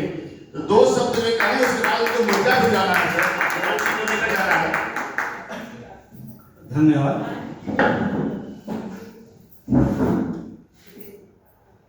ये कार्यक्रम 10 दिवसीय है और ऑफलाइन से ज़्यादा ये कार्यक्रम ऑनलाइन है। हजारों लोग जुड़े हैं ऑनलाइन, ये कार्यक्रम लगातार लाइव चल रहा है। और इस कार्यक्रम का उद्देश्य सत्या होप टॉक जो डॉक्टर साहब द्वारा चलाया जाता है कार्यक्रम, इतना महत्वपूर्ण है, इतने लोग लाभ में है इसी के लिए हम लोग का एक प्रयास है कि ऑफलाइन भी किया जाए और साथ साथ ऑनलाइन भी चलता रहे। और परसों एक और कार्यक्रम है, इसी में एक कवि गोष्ठी है। तो सभी जो भी सुन रहे हैं हमको, उनसे एक निवेदन है कि डॉक्टर साहब के इस कार्यक्रम को एक सहयोग दें और अपने उपस्थित भी रहें ऑनलाइन और ऑफलाइन भी जो आएंगे ही। तो इसी के साथ बहुत बहुत धन्यवाद। संयोजक का भार बड़ा होता है, बड़ा कम शब्द में बोले, सहयोग में बहुत बड़ा योग छिपा हुआ है। और भावना जहाँ नाम पड़ जाता है, वो पहली शुरुआती होती है कि अपने त्याग भावना को आप सभी लोग करिए। चूंकि मैं संयोजक कर रहा हूँ अंतर्राष्ट्रीय स्तर पर, इसके मूल बात मैं यह कहूँगा, ये सारी व्यवस्था मृतप्राय हो जाएगी जब तक संजीवनी नामक सहयोग इसमें नहीं जुड़ेगा। इन चीजों को चलाना गृहस्थ आश्रम में एक संत हो सकता है सर, आप शब्द लिखते हैं, मैं कह रहा हूँ गृहस्थी के साथ इसको चलाना बड़ा कठिन होता है। हम सब लोग चला रहे हैं, आप भी मंच हैं और ढेर सारे मंच बन रहे हैं, और बिना कहे अगर महामना को मिल गया होता तो शायद हो सकता है कि कहने की उनको जरूरत किसी के सामने नहीं पड़ी होती। इतना बड़ा उद्बोधन निजाम का आदरणीय प्राचार्य जी ने दिया। तो यह सब बातें संयोजक जी ने बड़ा आसानी से कह दिया है, उसको समझिएगा आप सब लोग, पूरा समर्थन इसको करिए। यदि यह उम्मीद की किरण दे रहा है तो हमें विश्वास है कि अगले साल जब हम लोग बैठेंगे महामना के जन्मदिवस के लिए, तो ये सभागार की जो होप टाक कुर्सियां हैं, हर कुर्सी पर होप टाक चिपका हुआ है, एक उम्मीद चिपकी हुई है। हम चाहेंगे कि वह सभागार जो है, हमारे जो ये कुर्सियां हैं, सब भरी रहे, बल्कि 50 कुर्सियां और इसमें डालने की जगह रहे। ये इतना आशीर्वाद आप सब लोग दीजिए। इन्हीं शब्दों के साथ मैं आप सभी को आज की उपस्थिति के लिए विशेष आभार करता हूं। और जो ऑनलाइन के रूप में हमारे साथी देख रहे हैं, आप सभी को सुन रहे हैं, उनको मैं विशेष रूप से आभार करूंगा कि दूर बैठे भी आप लोग अपना विश्वास जताए हुए हम लोगों को। कल जो है महामना के प्रांगण में सर कार्यक्रम है, और ये जो पुष्प आए हैं उनकी एक बहुत बड़ी श्रृंखला वहां सजती है, पुष्प मेला लगता है। महामना ने बहुत बड़ा काम किया कि हरित क्रांति कराई वहां पर पुष्प, तो उसको हम लोग देखेंगे और हम लोग वहीं से जो कुछ कहना होगा वहां से मैसेज देंगे देश को। और परसों जो है परम आदरणीय गीतकार डॉक्टर बुद्धनाथ मिश्र जी बनारस में हैं हम लोगों के साथ, कल भी गए हैं, लेकिन परसों यहाँ के लिए, इस महामना घाट के लिए उनका समय मिला है। तो मैं इस मंच से सभी को आग्रह करूंगा कि अपने साथ सुनने की चेष्टा लेकर, मंच पर बोलने का भले अवसर थोड़ा कम मिले क्योंकि उनको सुनना चाहेंगे, सुनने की चेष्टा लेकर अधिक से अधिक साथी यहाँ आए, उनको सम्मानित करें, उनको सुना जाए। और बहुत बड़ी बात है कि देहरादून से पूरे देश में वे घूमते रहते हैं, उनका बनारस में कार्यक्रम बन रहा है, तो हम लोग उनको पाना चाहेंगे। इन्हीं शब्दों के साथ मैं आप सभी को प्रणाम करते हुए थैंक यू बोलूंगा। बहुत अच्छा लगा, बहुत